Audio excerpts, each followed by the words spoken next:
Hey, hey, hey. Welcome back to the Mindset Closet, where we keep it real, raw, and motivational. It's your girl, Sierra here, and today we're tackling a big one: consistency. Ugh, consistency. It's like that new plant you buy, promising yourself you'll water it regularly, but 2 weeks later it's giving you that crispy leaf side eye because you forgot again. Spoiler alert, I am that plant parent.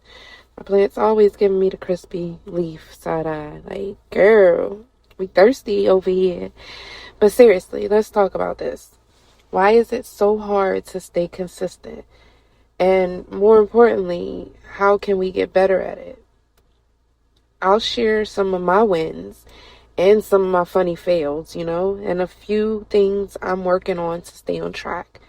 So grab your coffee, tea, or water, or in my case, the last cup of juice before my toddler claims it, and let's dive in. So let's talk about my relationship with consistency. Okay, so let's take a trip down memory lane. Let's talk about my relationship with consistency. And we're going to take a trip down memory lane. So, this is where I told you to get your drinks and coffee, so you should be good. A few months ago, I decided I was going to get into journaling. So, all of those Pinterest worthy spreads, with the motivational quotes and perfectly drawn doodles. Yeah, that was going to be me.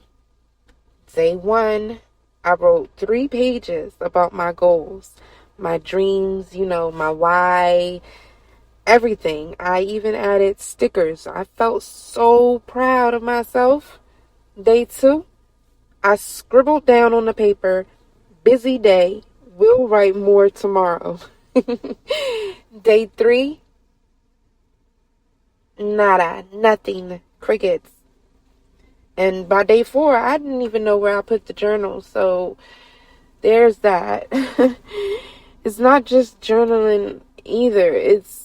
I started this elaborate skincare routine once. And I had cleansers, I had the serums, I had toners, I had moisturizers. I had everything. I was glowing for 3 days straight, y'all. 3 days. Then I got tired one night. I skipped it. And now my skincare products are staring at me like, so we're just decoration now? Like, come on. Consistency and I have a rocky relationship, but I'm working on it, okay? I promise. That's all that matters. If you're working on something on yourself, that's what matters. I'm working on it. I promise. So, let's talk about why consistency is key, You want to know what's really crazy? I've seen firsthand how life-changing consistency can be, even when the results don't come right away. So back when I worked in car sales, my goal was always to hit my monthly quota. It was small, something like 12, 13 cars. I'd start making one extra call every single day, no matter how tired I was, thinking, this has to add up. And while I didn't always meet those quotas, something else happened. I became more confident. Those extra calls made me better at handling objections, more comfortable connecting with people, and more determined to keep going. It showed me that consistency isn't just about immediate results. It's about the growth that happens along the way. Whether it's making extra calls, saving a few dollars here and there, or even just committing to drink more water every day, it works, even if it's not obvious right away. So, don't give up, even when the win feels so far off, okay? But let's just be honest. Staying consistent in real life can feel like it's trying to drink water out of a fire hose, for real.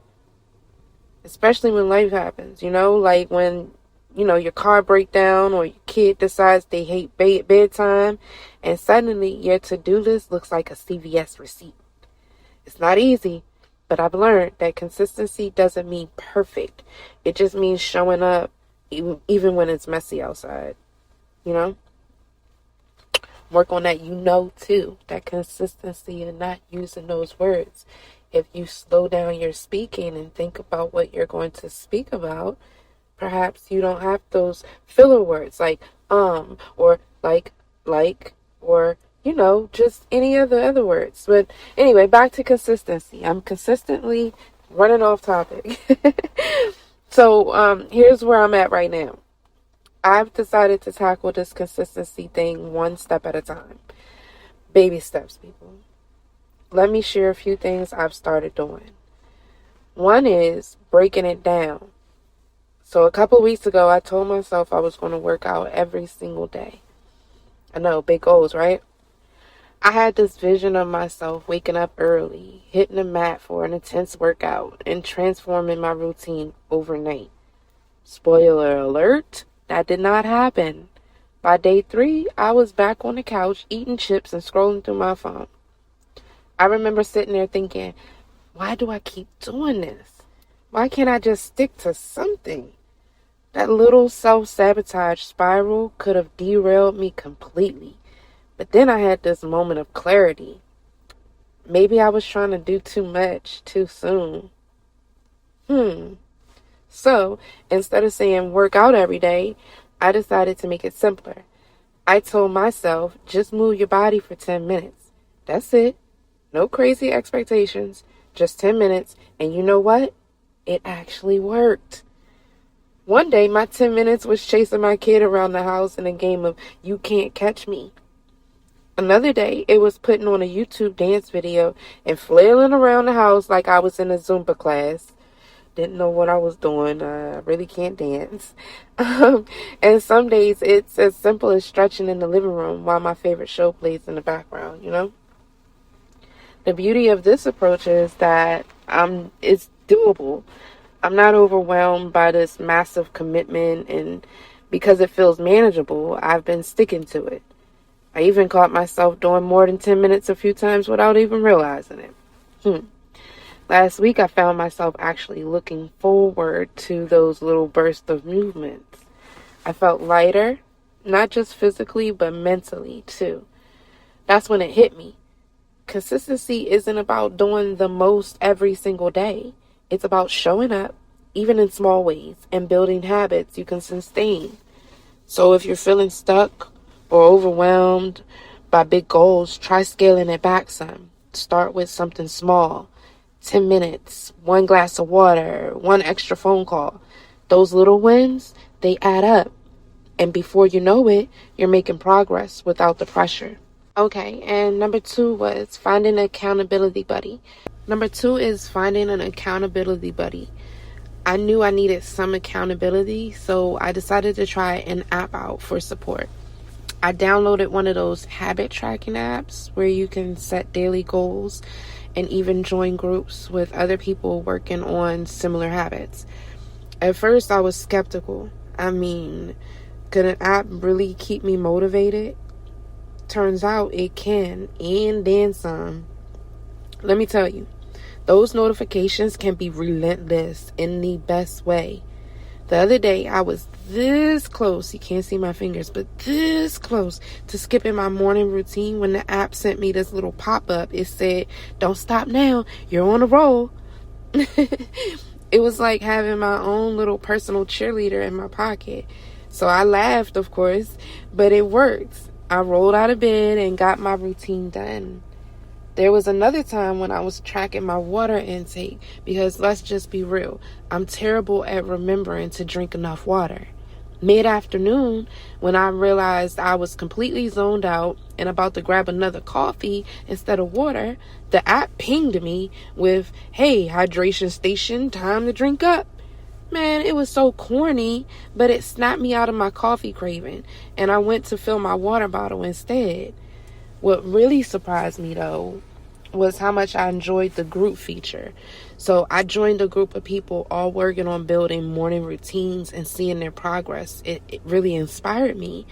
One woman in the group shared how she had been consistent for 3 months straight, and it gave me this push to keep going, even on my tough days. It might sound silly, but having something or someone to nudge you, even if it's just an app, can make all the difference. sometimes we all need a little reminder to stay on track and just keep showing up for ourselves, right? And honestly, those cheesy notifications that become part of my day that I secretly look forward to, it's proof that small, consistent actions can add up, even with a little help from my phone. And let's get down to number 3. Number 3 is really important to me. It took me a while to come to this I want to say is an epiphany, but a lot of people already know about it. Number 3 is really important because it's about giving yourself grace. So last week I missed a day of my new routine, and old me would have thrown in a towel completely. I would have said, forget this, I'm done, giving up. You know the feeling, right? Like, I already messed up, so I might as well abandon the ship now. That used to be my go-to move.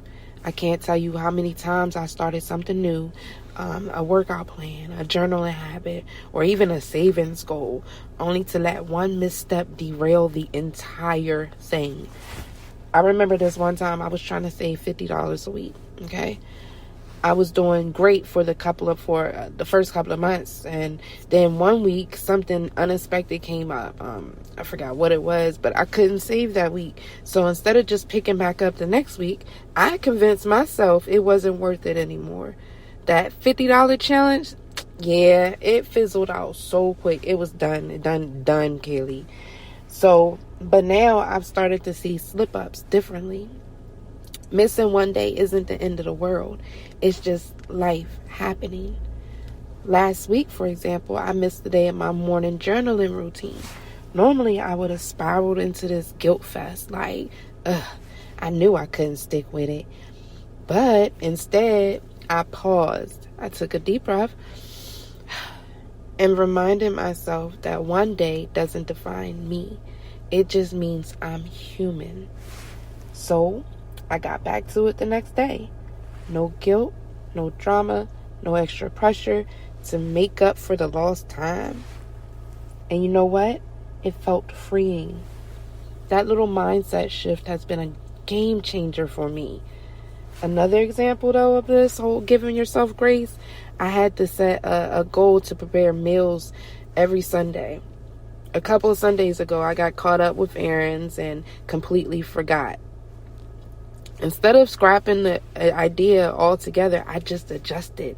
I prepped on Monday instead and still had meals for the whole week. The old me would have been like, well, I guess we about to hit up McDonald's and Taco Bell this week and, chaos from there on, But now I see it as a flexibility, not failure. Here's the thing.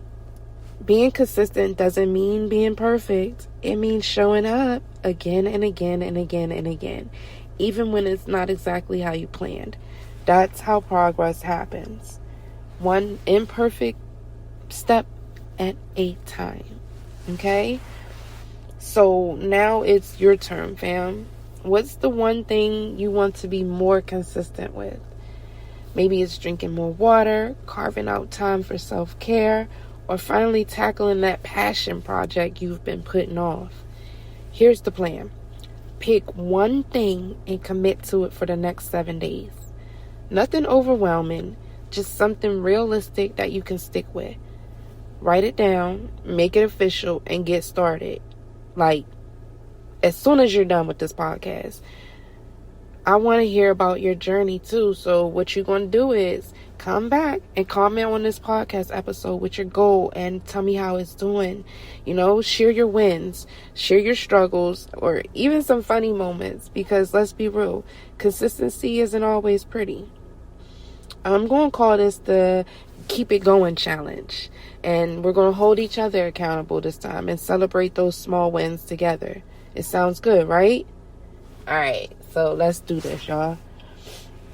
I'll leave you with this. It's not about being perfect. It's about being persistent. Life is messy. Sometimes we'll stumble. Sometimes we'll face plant. But as long as we keep getting back up, we're winning. So, I just wanted to thank you for hanging out with me today. Don't forget to follow, like, and share this episode with someone who needs a little consistency pep talk in their life.